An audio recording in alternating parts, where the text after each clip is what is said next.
अस्सलामुअलैकुम। Homeopathic world के platform से मैं हूं आपके साथ डॉक्टर ज़ुबिया शफीक। नाज़रीन, जैसे कि आपको मालूम है कि हमारे साथ मौजूद होते हैं स्टूडियो में homeopathic legend doctor Amanullah Bismil साहब, जो आज भी हस्ब मामूल हमारे साथ मौजूद हैं। सर कैसे हैं आप? Thank you very much. Sir, last time हमने एक टॉपिक स्टार्ट किया था जिसको हमने कॉन्टीन्यूटी में रखा था और हमने कहा था कि नेक्स्ट टाइम जो है वो हम इसको दोबारा से कुछ क्वेश्चन जो होंगे वो आपसे डिस्कस करेंगे। सर, पेट दर्द, जैसे कि हमने लास्ट टाइम आपने हमें बहुत सारी चीज़ों के बारे में बताया कि पेट के मुख्तलिफ मसाइल को कैसे हल किया जा सकता है, पेट के मुख्तलिफ मसाइल जो है उनके ऊपर मेडिसिन कैसे दी जा सकती है और कौन कौन सी प्रिकॉशंस की जा सकती हैं। आज हम आपसे उसी को ही कंटिन्यू करते हुए पूछेंगे कि सर, पेट दर्द जो है ये तो एक बहुत ही कॉमन मसला है। लास्ट टाइम आपने हमें इसमें जो नोज़िया कंडीशन भी बता दी, आपने बता दिया कि पेट के नाभ से नीचे का दर्द होगा, नाभ से ऊपर का दर्द होगा। लेकिन सर, बहुत सारे सवालात अभी भी ऐसे हैं जो कि एक मुअम्मा बने हुए हैं, जो कि हल नहीं होते, जो कि हमारे फिजिशियन जो हैं जहाँ पे आके अटक जाते हैं, परेशान हो जाते हैं और डिक्शनरियाँ खोल के भी थक जाते हैं, तो उनको उनके जवाबात नहीं मिलते। आज के प्रोग्राम में हम उन्हीं सवालात के जवाब आपसे जो हैं वो जानना चाहेंगे। सर, सवाल सबसे पहले ये है कि पेट में दर्द होना और साथ में डायरिया होना और कै भी साथ आना, ये एक अक्सर सुनने में आता है, अक्सर पेशेंट ये प्रॉब्लम लेकर आता है, तो इसकी वजह क्या होती है? पेट दर्द जी। दो अलामात के साथ, अगर उसमें डायरिया भी हो, उसमें वॉमिटिंग भी हो, तो ये डायरेक्टली फूड पॉइजनिंग को लीड करता है। और फूड पॉइजनिंग जब हो जाती है तो अल्टीमेटली जो फूड कैनाल है आपकी, उसमें इन्फेक्शन होती है। अब जब इन्फेक्शन होती है तो फिर ये फैसला करना होता है कि ये कौन सा बैक्टीरिया है, ये साल्मोनेला है या ये गैस्ट्रिक कैनाल जो है, जो गैस्ट्रिक लाइनिंग है मैदे की, उसकी इन्फ्लेमेशन की वजह है। तो ट्रीटमेंट उस हिसाब से होगा। अब देखें, यहाँ पे होम्योपैथिक बहुत सारी एंटी बैक्टीरियल मेडिसिन मौजूद हैं आज के दौर में, जिनका ट्रीटमेंट फूड पॉइजनिंग के लिए उसके हिसाब से किया जाता है। ठीक हो गया। अगर गैस्ट्राइटिस है कि मैदे की दीवारों की सोजिश की वजह से ये फूड पॉइजनिंग हो रही है और उसमें बैक्टीरिया इन्वॉल्व नहीं है, तो उसका ट्रीटमेंट उस हिसाब से जो है ना वो किया जाएगा। अब कॉमनली इसमें वेरेट्रम एल्बम जो है और बेप्टिशिया, दो ऐसी मेडिसिन है जो एक अच्छा एंटीवायरल इफेक्ट, एंटीबैक्टीरियल इफेक्ट रखती हैं। डायरिया भी इसमें कंट्रोल हो जाता है, वॉमिट भी इसमें कंट्रोल हो जाती है। और इसी तरह जब गैस्ट्रोएंटराइटिस में आप चले जाते हैं तो फिर उसकी सिम्टम के हिसाब से उसकी मेडिसिन की सिलेक्शन आप करते हैं। ठीक हो गया। अच्छा सर, ख़वातीन में एक बहुत ही कॉमन प्रॉब्लम होती है, उसमें उनको नाभ से नीचे दर्द तो होता है, लेकिन इसके साथ हरा या पीले कलर का जो है वो बदबूदार मवाद का इखराज होता है, तो इसका क्या रीज़न होता है? ख़वातीन में ये कंप्लेन मोस्टली अगर देखा जाए तो मोस्टली हर, अगर मैं ये कहूँ कि क्लिनिकल प्रैक्टिस में हर दूसरी, नहीं तो चले हर तीसरी औरत ये कंप्लेन करती है जो आप बता रहे हैं। जी जी। और इसकी इन्फेक्शन जो उनके रिप्रोडक्टिव ऑर्गन्स होते हैं उसकी इन्फेक्शन होती है, उसकी उसके सोजिश भी हो सकती है, मोस्टली इन्फेक्शन काज करती है इसके ठीक अंदर जो ठीक है। ठीक। अब पेल्विक जो एरिया है ख़वातीन का, पेल्विक की इन्फ्लेमेशन को रूल आउट करने के लिए यहाँ पे अगर टेस्ट करवा लिए जाते हैं, अल्ट्रासाउंड करवा लिया जाता है, ओवरीज में लेफ्ट या राइट में सिस्ट होने की वजह से भी इन्फ्लेमेशन हो जाती है। और ये अच्छा। दो मेजर वो रूट कॉज हैं जो मैंने आपके आगे रखे हैं, जो कि इस वजह का बायस बनते हैं। अब इन दो मेजर रूट कॉज की अगर ये वजह हम अपनी तशखीस में क्लियर कर लेते हैं डिफरेंट तरीक़ों से, तो हमारे लिए बहुत अच्छी मेडिसिन लिलियम टिग है, एल्यूमिना है, क्रियाजोटम है, ये बहुत अच्छी होम्योपैथिक मेडिसिन में है जो इन्फेक्शन बिलखसूस जो पेल्विक इन्फ्लेमेटरी डिसऑर्डर है और जो आपका लेफ्ट या राइट ओवरी की सिस्ट अगर आ रही, तो सिस्ट के ट्रीटमेंट के लिए तो आपने सिस्ट की मेडिसिन निकालनी है, बट जो सिम्टम आपने दिए हैं जी जी। उन सिम्टम्स के लिए मैंने आपको बताया कि आप ये लिलियम टिग, एलुमिना और क्रियाजोट, इनको आप जो है वो कंसिडर कर सकते हैं। सर, यहाँ पे एक क्वेश्चन कि ख़वातीन के जो अक्सर मसाइल होते हैं, कुछ ख़वातीन डिस्कस नहीं करती हैं, लेकिन ये प्रॉब्लम्स होती हैं। बाज़ दफ़ा ख़वातीन जो हैं वो किसी छोटे से मसले के लिए आती हैं, तो डॉक्टर हज़रात जो है वो किसी ऐसी मेडिसिन पे डाल देते हैं जो किसी दूसरी साइड पे उनको प्रॉब्लम में ले जाती हैं। बुनियादी तो तौर पे ख़वातीन, हमारा मुआशरे की सिचुएशन इस तरह की है जी कि जी। उन्हें मोस्टली लेडी डॉक्टर नहीं मिलती और वो अपने इंटरनल मैटर्स जो हैं वो डिस्कस मेल डॉक्टर से नहीं कर पाते। बिल्कुल। उसके लिए हमने तो बड़े तरीके और कोशिश करके उनको कहा हुआ है जी कि आप अपने मसाइल अपने पेपर पे लिखें, कॉन्फिडेंशियली डॉक्टर के आगे रखें कि ये मेरे मसाइल हैं, ताकि डॉक्टर पूरी तरह से आपके मसले को समझने के बाद आपकी तशखीस के ज़राए तलाश करे और आपकी तजवीज़ को एक अच्छी और मुनासिब तजवीज़ करे। ठीक ठीक ठीक ठीक। अच्छा सर, पेट के निचले हिस्से में अगर किसी को दर्द हो जो कि कमर से शुरू होकर जेंटल तक जाए, ठीक है, और इसके साथ बुखार भी हो और पेशाब में खून की अमेजिश भी हो, तो फिर क्या मसला हो सकता है? पेशाब में खून की हाँ, अमेजिश होना, तो ये किस साइड पे बुखार जाते होना हैं? जी जी। और ये जो पेट में दर्द हो के और ये कमर की तरफ भी जाना, ये तीनों चारों इंडिकेशंस जो हैं ये यूटीआई की इंडिकेशन है, यूरिनरी ट्रैक्ट इन्फेक्शन। अब इसमें ब्लैडर की इन्फेक्शन भी हो सकती है, इसमें एक्यूट किडनी इन्फेक्शन भी हो सकती है, ठीक ठीक। जैसे नेफ्राइटिस कहते हैं आप, और पूरी यूरिनरी ट्रैक में उसमें यह है कि जब आप पेशाब करवाते हैं तो खून की अमेजिश पेशाब के रिपोर्ट में आती है। तो इन चीज़ों को देखते हुए अगर पेशेंट बुखार की इंडिकेशन भी दे रहा है, जलन की इंडिकेशंस भी दे रहा है और आपके यूरिन की रिपोर्ट में भी यूटीआई की इंडिकेशन आ रही हैं, तो ये बड़ा क्लियर कट है कि मरीज़ जो अलामात आपको दे रहा है, आपको यूरिनरी ट्रैक इन्फेक्शन जो है उसको ट्रीट करना है। होम्योपैथिक में यूरिनरी ट्रैक इन्फेक्शन की 1 2 3 नहीं, मेरा ख्याल है कम से कम 25 मेडिसिन होंगी ठीक। और एक से एक दवा बढ़ के है। अगर ब्लड आ रहा है या उसमें जलनदार दर्द भी हो रही है तो terebinthina is one of the best medicine, cannabis sativa is one of the best medicine. तो जितनी भी homeopathic medicine urinary tract infection में है वो उसी सूरत में ही आप उसकी तजवीज़ करें जिस सूरत में आप पहले अपनी तशखीस मुकम्मल कर लें कि ये जो बुखार है, ये जो इन्फेक्शन है और ये जो यूरिन की रिपोर्ट है, ये इस बात को क्लियर कर रही हैं कि मैंने यूरिनरी ट्रैक इन्फेक्शन के अलामात को ट्रीट करना। ठीक हो गया। अच्छा सर, यहाँ पे एक छोटा सा क्वेश्चन कि आपके पास पेशेंट आता है तो हिस्ट्री जो होती है ये कितनी इम्पॉर्टेंट होती है, और जो डॉक्टर हजरात सिर्फ रेलिवेंट जो आपके पास डिसीज़ आ रही है उससे रेलिवेंट ही हिस्ट्री लेनी चाहिए या उसकी तमाम हिस्ट्री इम्पॉर्टेंट होती है? देखिए, जब आप क्रॉनिक केसेस को ट्रीट करते हैं तो उसमें तो हिस्ट्री डेफिनेटली मैटर करती है। ठीक ठीक। लेकिन अगर आप एक्यूट केसेस को ट्रीट कर रहे होते हैं तो वहाँ पर पेशेंट जो है ना वो मिनट्स में, घंटों में भी नहीं, मिनट्स में रिलीफ चाह रहा होता है। तो उस वक्त आपने रेलेवेंट एरिया, रेलेवेंट डिसऑर्डर को लेने के बाद ये देखना है, और अगर आप देखें कि ये रेलेवेंट डिसऑर्डर किसी क्रोनिक डिसऑर्डर के साथ मैच कर रहा है तो फिर आप हिस्ट्री में भी जा सकते हैं। सही हो गया। अच्छा सर, कुछ लोग कहते हैं कि मतलब आपके पास पेशेंट आता है उसको एक्सप्लेन करना नहीं आ रहा होता। बाज़ पेशेंट हमारे पास आते हैं उनको पता नहीं चल रहा होता कि एक्सप्लेनेशन देनी कैसे है, अपने दर्द को बयान कैसे करना है। तो वो कहते हैं कि मेरे पेट की जिल्द पर जैसे ना जलन हो रही है और अकड़ाहट फील हो रही है, तो इसकी रीज़न क्या होती है?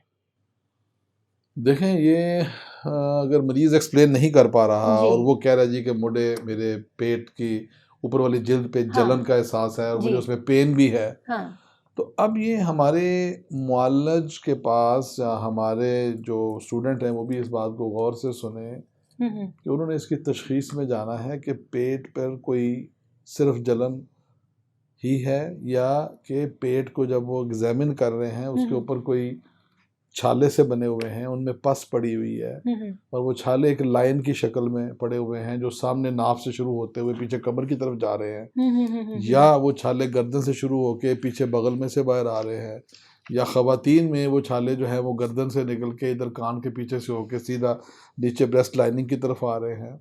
तो ये जो अलामात आपने बताई हैं ये बुनियादी तौर पे हर्पीज़ की अलामात हैं। हर्पीज़ जोस्टर जिसे कहा जाता है, शिंगल्स भी कहा जाता है।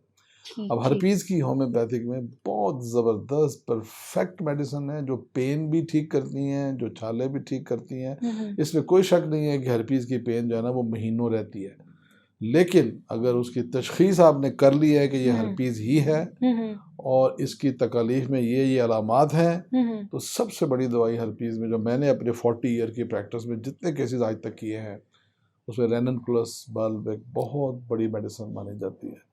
सारासीनिया एक बहुत बड़ी मेडिसिन मानी जाती है। मर्क्यूरियस सॉल्युबलस हनीमैनी एक बहुत बड़ी मेडिसिन मानी जाती है। सर फहरिस्त प्रैक्टिस में जिससे मुझे कामयाबी मिली वो रेनन-क्लस बल्ब है। लेकिन फिर वही बात में मैं आता हूँ कि इसकी जो एंटिसिपेटेड डायग्नोसिस और फिर फाइनल तशखीस आपकी जो है, अगर वो क्लियर है कि ये हर्पीज़ ही है, तो फिर आपको रिजल्ट भी आएगा। जैसा कि हमने अपने लास्ट सेशन में भी एक बात की थी कि कुछ लोग जब मेडिसिन सुनते हैं और उसे लाते हैं और लाके यूज़ करना शुरू कर देते हैं कि जी मुझे भी अभी हम सिम्टम्स जो बता रहे हैं तो बहुत सारे हमारे देखने वालों को लग रहा होगा कि मुझे तो यही सिम्टम्स आ रही हैं, तो वो इसी सिम्टम को नोट करते हुए साथ जो आप मेडिसिन बता रहे हैं वो मेडिसिन जाएंगे और लाएंगे और यूज़ करना शुरू कर देंगे, उनके लिए आप क्या कहेंगे? हरगिज़ नहीं करना चाहिए, हरगिज़ नहीं करना चाहिए। सेल्फ मेडिकेशन चाहे होम्योपैथी में हो, चाहे हर्बल में हो, चाहे एलोपैथिक सिस्टम ऑफ मेडिसिन में हो, self medication is absolutely A drastic situation develop कर सकती है। डिस्प्रीन एक कितनी कॉमन सी चीज़ है, हर घर में पड़ी होती है, लेकिन डिस्प्रीन को आप अगर एक लाइन में ब्रीफ करना चाहें तो ये जान ले भी सकती है और जान बचा भी सकती है। लिहाजा बड़ा सोच समझ के दवा होम्योपैथी को ये समझ के लोग लेते हैं, चलो जी अगर फ़ायदा नहीं होगा तो नुकसान भी नहीं करेगी। बहुत गलत किस्म की ये वाली रवायत है और ये कॉन्सेप्ट बिल्कुल गलत है। मैं इसे टोटली डिनाई करता हूँ, ऐसा हरगिज़ नहीं है। हर वो चीज़ जिसके इफ़ेक्ट हैं, जिसके असरात हैं, जो सेहत आपको दे रही है, वो यकीनी तौर पे कोई ना कोई चीज़ ऐसी भी कर सकती है कि अगर आपको वो प्रॉब्लम नहीं है तो वो आपकी अलामात को वर्स भी कर सकती है, आपके अंदर एग्रीवेशन भी डेवलप कर सकती है। वही ना, मुझे ऐसा लगा कि सेशन हमारे शुरू होगा ना तो कुछ लोग कॉपी पेंसिल पकड़ के बैठ जाएंगे, इस प्रॉब्लम की मेडिसिन भी साथ साथ सर बता रहे होते हैं। मैंने जो बताई है वो दवाई बताने का मकसद सिर्फ और सिर्फ जो मेरे साथी जो प्रैक्टिस में 5, 7, 8, 10 सालों से काम कर रहे हैं, यकीनन वो अपनी प्रैक्टिस में अपने तजर्बे की बुनियाद पर उन्होंने काफ़ी चीज़ें लर्न कर ली हैं। मैं तो अपने 40 इयर्स की प्रैक्टिस की बुनियाद पे अपने तजर्बे की रोशनी में ये मेडिसिन उनके लिए गाइडलाइन कर रहा हूँ कि वो इसको अपने प्रैक्टिस में इंक्लूड करें अपने तजर्बे के साथ साथ। This is my point. Thank you. अच्छा सर, कुछ लोग इस शिकायत के साथ आते हैं कि नाफ से ऊपर दाएं जानिब दर्द होती है, जो छाती की जानिब फैलता है और पीछे कमर और कंधों तक जाता है, साथ में जो है वो नोज़िया की कंडीशन भी होती है, तो ये किस चीज़ की अलामत है? अब देखिए, ये बहुत बड़ा सिम्टम आपने ब्रीफ कर दिया। एक ही सिम्टम में आपने 4-5 बातें एक्सप्लेन कर दी हैं कि आप कहती हैं कि राइट एब्डोमेन है जी, फिर वो दर्द फैलती है और छाती की तरफ चली जाती है जी, और वहाँ से फिर वो कंधों की तरफ भी चली जाती है। अब अगर मैं यहाँ तक महदूद रहूँ तो ये सीधा सीधा हार्ट अटैक का ख़तरा है, सीधा सीधा पेशेंट अगर इन 3 अलामात के अंदर मैं उसको देख रहा हूँ तो ये नहीं सोचना चाहिए कि नहीं नहीं नहीं कोई नहीं है, इसको जनाब आप कैटेगस पिला दें, इसको पिला दें, नहीं। उसको इमीडिएटली उसकी पहले एमरजेंसी मैनेज करें कि पेशेंट खुदा ना खास्ता हमारी नेग्लिजेंसी की वजह से जो उसका स्टार्टिंग ऑफ हार्ट अटैक है, खुदा ना खास्ता उसकी लाइफ को एंड ना कर दें। ये बड़ा सीरियस इशू होता है। हमें बहुत गौर और खौफ से अपनी तशखीस का जायज़ा लेना चाहिए। दूसरी चीज़ जो इसी से रिलेटेड है कि अगर अलामात में मतली आ रही है, दिल ख़राब हो रहा है और पेट में दर्द भी दाईं तरफ से होके वो छाती की तरफ फैल रही है, तो ये पित्ते की दर्द की अलामत भी है। ख़ुसूसी तौर पे जब पित्ते में पथरियाँ होती हैं तो फिर भी ये अलामात आती हैं। पेंक्रियाज जो है अगर उसमें सोजश हो जाए, वो इन्फ्लेम हो जाए, तो उसमें भी ये अलामात पैदा होती हैं। अब ये पेंक्रियाटाइटिस, गाल स्टोन्स यानी पित्ते की पथरी, इन दोनों चीज़ों में तो आप होम्योपैथिक मेडिसिन इमीडिएटली बहुत सारी जेल में आ जाती हैं कि पित्ते की पथरी होगी तो आप ये दे दें और पेंक्रियाटाइटिस होगा तो आप ये दे दें। लेकिन अगर हार्ट अटैक की अलामात को आप जहन में रखें तो मेरी ये तजवीज़ होगी कि ऐसी कैफियत में आप पेशेंट को इमीडिएटली नियरेस्ट किसी कार्डिक सेंटर को रेफ़र करें ताकि केस में सैंडल ना हो। ठीक हो गया, मतलब एक सिम्टम से पूरी प्रॉब्लम ही चेंज हो जाती है। एग्जैक्टली। अच्छा सर, कुछ पेशेंट हमारे पास ऐसे आते हैं, वो कहते हैं हमने अपनी डाइट को चेंज किया और जैसे ही चेंज किया तो हमें क्या हुआ, हमारे पेट में हल्का हल्का दर्द भी शुरू हो गया, हमें कॉन्स्टिपेशन का मसला भी हो गया, गैस्ट्रिक प्रॉब्लम भी हो गई, तो इसकी वजह क्या होती है? देखिए, अगर तो मरीज मल्टीपल डिसऑर्डर की शिकायत करे 24 घंटे के अंदर अंदर ही वो कहता है कि दर्द भी है और मुझे बुखार भी है, मुझे कभी कब्ज हो रही है, मुझे अभी 2-3 मोशन आए हैं, अब मुझे मोशन नहीं आ रहा, मेरा पेट ब्लॉक हो गया है, अब मुझे दिल ख़राब हो रहा है, मुझे वॉमिटिंग आ रही है। तो ये बड़ा कॉमन सा फीचर इसके अंदर आ रहा है, बहुत कॉमन फीचर आ रहा है। कुछ सीरियस किसी एब्डोमिनल डिसऑर्डर की तरफ ये इंडिकेटर है। और वो सीरियस डिसऑर्डर क्या हो सकता है? इंटेस्टाइनल ब्लॉकेज, इंटेस्टाइनल ऑब्स्ट्रक्शन, आंत में किसी जगह पे ब्लॉकेज है, और ये ठीक। ब्लॉकेज कभी कभी इतनी ख़तरनाक होती है कि मरीज़ को सर्जरी की तरफ भी ले जाती है। लिहाजा इसको सीरियसली ट्रीट करना चाहिए। इसके लिए कतई तौर पे जो है वो हमें तशख़ीस को पूरा समझे सोचे बग़ैर मरीज़ को खुदा न खास्ता 2 दिन 3 दिन 4 दिन दवाइयों पर डाल के, तो वो जो इंटेस्टाइनल ऑब्स्ट्रक्शन है वो इस हालत में ना पहुंचा दी जाए कि जिससे मरीज़ लाइफ थ्रेटनिंग की तरफ चला जाए। और ये इसी वजह से तशख़ीस होना, मुआलज को तशख़ीस करना और फिर तजवीज़ करना, इसी वजह से उसके बेहतर मयार के लिए कहा गया है कि बेहतरीन मुआलज वो है जिसकी तशख़ीस अच्छी और तशख़ीस के बाद उसकी तजवीज़ अच्छी। ठीक हो गया। मतलब ये ख़ास कर उन डॉक्टर हज़रात के लिए है जो कि बिल्कुल तशख़ीस के बगैर जो है मेडिकेशन स्टार्ट करवा देते हैं, सिम्पटोलॉजी बेस के ऊपर ही दवा को दिया जाए, तो वो किसी हार्मफुल सिचुएशन में भी ले जा सकती है। क्योंकि एक्यूट कंडीशन में इसको ज़रूर मद्देनज़र रखना चाहिए कि मरीज़ एक्यूट हालत में आया है और एक्यूट हालत में उस मरीज़ को आप मेडिसिन दे सकते हैं उसकी अलामात के मुताबिक, लेकिन उसकी एक्चुअल सिचुएशन, उसकी तशख़ीस पे जाके जब आप करेंगे तो आपको आप बेहतर तशख़ीस की बेहतर दवा निकाल सकेंगे। अच्छा सर, कुछ पेशेंट हमारे साथ इस कंप्लेन के साथ आते हैं, वो कहते हैं कि लास्ट 24 आवर्स से जो है वो हमारे पेट में सूजन है, दर्द है, साथ में बुखार है, इसहाल है और कब्ज़ भी है, तो इसका क्या रीज़न होता है?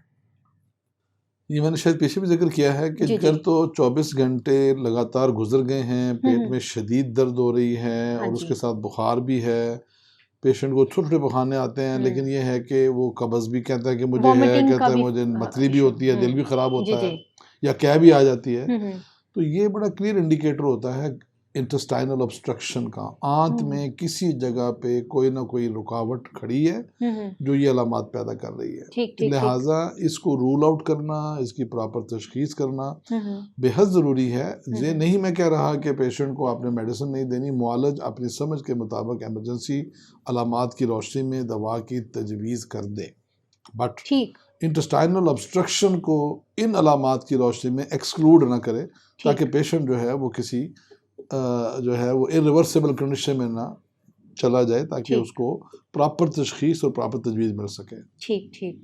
अच्छा सर, यहाँ पे एक क्वेश्चन ये भी है कि कुछ लोगों के पेट और टखनों दोनों में दर्द होती है और इसके साथ रात के वक्त उनको सांस लेने में भी दुश्वारी होती है, तो ये किस तरफ इंडिकेट करता है? देखिए, अगर तो पेट में स्वेलिंग की अलामत आप बता रही हैं और टखनों के गिर्द आप सोजन भी बता रही हैं और साथ आप कहती हैं कि जब मरीज रात को लेटता है, सोता है, तो उसको सांस लेने में दिक्कत भी होती है। अब इस 3 अलामत हैं, अब तीनों को बड़ा गौर से समझने की ज़रूरत है कि मरीज के पेट में पानी हो सकता है, मरीज के फेफड़ों में पानी हो सकता है, इतना सीवियर प्रॉब्लम हो और सकता है। इस कंडीशन की वजह से उसको सांस लेने में दुश्वारी आ रही है और उसको कोई हार्ट कंडीशन भी हो सकती है। ठीक। उसकी हार्ट एनलार्जमेंट की रीज़न भी बन सकती है, फेफड़ों में पानी की रीज़न भी हो सकती है, पेट में पानी जो असाइटिस है जैसे वो हो सकती है, और उसके लिए आपको तशख़ीस लाजमी करनी है ताकि उसकी रोशनी में आप उसकी मेडिसिन की, क्योंकि जब तक आपको ये पता ही नहीं होगा कि पानी पेट में है या पानी फेफड़ों में है या कि जो है वो इसकी कोई हार्ट कंडीशन बन रही है, दिल बड़ा हुआ है, तो एक्सरे में सामने नज़र आ जाएगा कि हार्ट एनलार्जमेंट है, तो उसकी रोशनी में जब तक आप तशख़ीस नहीं करेंगे तो आपकी तजवीज़ में मरीज़ को शायद घंटे 2 घंटे सुकून मिल जाए, लेकिन उसको वो रिज़ल्ट नहीं मिल पाएगा जो आप रिज़ल्ट एक्सपेक्ट कर रहे हैं। मोस्टली ऐसी अलामात के अंदर मुझे जो देखने में मिला है वो कंजेस्टिव हार्ट फेलियर मिला है ऐसे केसेस में। लिहाजा उसके लिए मुनासिब ये होगा कि इस एमरजेंसी कंडीशन में पेशेंट को उसके मुतलका हॉस्पिटल या मुतलका एक्सपर्टीज़ की तरफ उसको रेफ़र किया जाए। ठीक हो गया। अच्छा सर, यहाँ पे एक लास्ट क्वेश्चन कि पेशेंट कहता है कि जी मेरे पेट पर सूजन है, इसके साथ साथ मेरे टखनों पे भी स्वेलिंग है, ऐसी स्वेलिंग है कि जब आप उसको दबाते हो तो वो गड़ा अंदर की तरफ वो दब जाती है और पेशाब जो है वो बहुत कम आता है, तो इसकी रीज़न क्या हो सकती है? अब देखिए, पिछली आपने जो अलामात बोली वो इसके करीब करीब थी, मिलती जुलती थी, लेकिन वहाँ पे पेट में पानी या फेफड़ों में पानी या हार्ट एनलार्जमेंट की बात मैंने की आपसे। जी अब यहाँ पे जो आप अलामत बता रही हैं वो कह रही जी पेट में स्वेलिंग भी है, जी टखनों के इर्द गिर्द जैसे सूजन है, हाँ जी जब उसको दबाते हैं तो उसमें गला सा पड़ जाता है, फिर आप कहते हैं कि मरीज का पेशाब भी कम हो रहा है। अब जब इन अलामात को आप लेंगे तो ये किडनी का डिसऑर्डर बन जाएगा, ये गुर्दे का मरज निकल आएगा। अब इसमें जो है वो गुर्दे का जो फिल्टर है उसकी सोजश हो सकती है, और बच्चों को अगर देखा जाए तो उसमें ट्यूमर हो सकता है, खुदा ना खास्ता, जिसकी बुनियाद पर ये अलामात जो हैं वो पैदा होती हैं। अब इन अलामात में मेडिसिन तो होम्योपैथी में है, जैसे एपिस मेलिफिका है, जिंजिबर है, कैप्सिला बर्सा है। तो मकसद ये नहीं है कि ये इसकी को 100% ट्रीटमेंट है, पहले आप इसकी प्रॉपर एवेल्युएशन कर लें कि ये जो चीज़ है ये किडनी को ही रेफर कर रही है, और उसके जो टेस्ट आपके सामने आ जाते हैं तो आपको हेल्प मिल जाती है कि हाँ मेरी तशखीस परफेक्ट है और इसके मुताबिक अब होम्योपैथिक दवा की तजवीज़ की जा सकती है। सर वैसे ना आज का जो सेशन है या जो हमने पिछला सेशन किया, मैं इतने टेक्निकल क्वेश्चंस लेकर आई थी, मैंने कहा कि सर को जो है ना ये सारे टेक्निकल क्वेश्चन जो है वो पूछने हैं, लेकिन आपने माशाल्लाह बहुत अच्छे तरीके से जो है वो हमें आंसर किया। आपका बहुत बहुत शुक्रिया। नाज़रीन, यहाँ पे जो है वो प्रोग्राम का वक्त जो है वो ख़त्म हुआ चाहता है। आपने देखा कि हमारे इन सेशंस में होम्योपैथिक जो प्रैक्टिस कर रहे हैं, जो स्टूडेंट्स हैं और जो आम पब्लिक है जिनको ये प्रॉब्लम्स हैं, उन सब के लिए जो है वो हमारे ये सेशन बहुत ज़्यादा अफादियत के हामिल हैं। होम्योपैथिक जो प्रैक्टिस कर रहे हैं लोग, उनके लिए सर ऐसी ऐसी मेडिसिन भी बताते हैं जो उनके लिए बहुत ज़्यादा ज़रूरी हैं, लेकिन कुछ लोगों को नहीं मालूम होता अनफॉर्चुनेटली। तो इसलिए जो है वो आप इन सेशंस को देखना मत भूला करें, और अगर इसके अलावा कोई आपको प्रॉब्लम हो, कोई मसला हो आपको इस डिज़ीज़ के मुतल्लिक, या फिर किसी अदर मसले में आप उलझे हुए हैं जो आपको पता नहीं चल रहा, आपको उसका सुलझाव नहीं मिल रहा, तो वो भी आप अपने कमेंट सेक्शन में हमें बता सकते हैं। हमारे चैनल को जो है वो लाइक कीजिएगा, सब्सक्राइब कीजिएगा और बेल आइकन के बटन को लाजमी तौर पर दबा दीजिएगा ताकि हमारी आने वाली जो न्यू वीडियो है वो आप तक पहुँच सकें। आज के प्रोग्राम का वक्त यहाँ पर ख़त्म हुआ चाहता है। इंशाल्लाह आपसे मुलाकात होगी नेक्स्ट सेशन में, तब तक के लिए अल्लाह हाफ़िज़।